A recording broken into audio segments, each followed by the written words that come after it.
Messing with a successful and praised formula is never a good idea.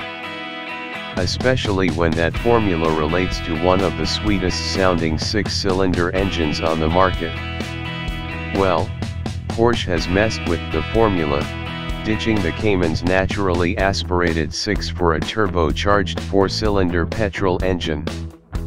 The 2017 Porsche 718 Cayman S represents the absolute latest in cutting-edge technology, taking advantage of turbocharging, a dual-clutch gearbox and thousands of hours of engineering work to create the next level of compact sports cars. With the 6-cylinder engine now gone, the 718 Cayman S uses a 2.5-liter turbocharged 4-cylinder engine that produces an impressive 257 kilowatts of power and 420 Nm of torque. When mated to the optional 7-speed dual-clutch automatic gearbox, it consumes just 7.4 liters of fuel per 100 kilometers. In manual form, the 718 Cayman S will move from 0 to 100 kilometers per hour in just 4.6 seconds. Option the dual-clutch gearbox and that figure drops to 4.4 seconds. Spend an additional $4,990 on the Sport Chrono package and that number drops once again to just 4.2 seconds thanks to the addition of launch control.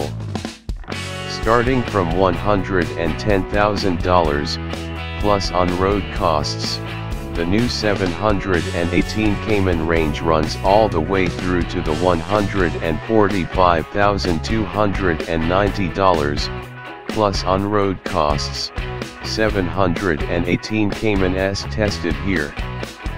Visually, the 718 Cayman looks similar to its predecessor, but it's the finer details that set it aside from its older sibling. Changes to the headlights, tail lights, and interior make the 718 Cayman a far more modern proposition. Inside the cabin, Porsche's all-new Porsche Communication Management Infotainment System measures in at 7.0 inches and steps the game up in terms of speed, functionality, and versatility.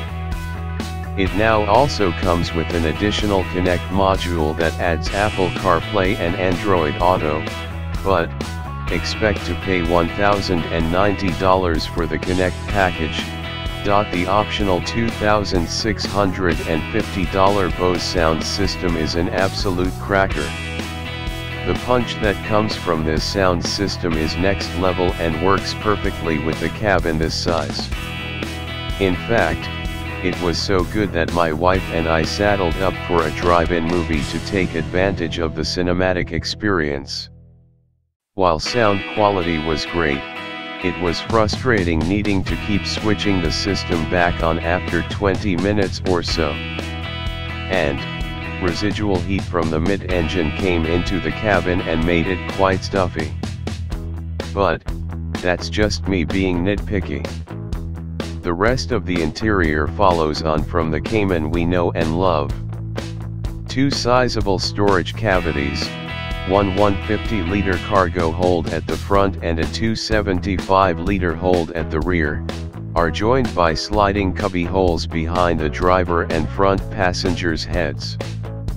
Steering the Cayman comes courtesy of a perfectly sized wheel with cold-to-the-touch steering wheel mounted paddle shifters and a new mode selection dial that allows the driver to switch between normal, sport, and an individual on the fly. The driver's information cluster features a tachometer, analog speedometer, digital speedometer, and a variable TFT screen that shows things like navigation, trip computer, G-meter, Sport Chrono timer and access to vehicle settings. Sport Chrono not only adds launch control to the PDK 718 Cayman S, it also includes a stopwatch and clock that sits atop the dashboard, plus dynamic engine mounts. But The coolest feature is a button on the steering wheel that sits in the center of the drive mode selection dial.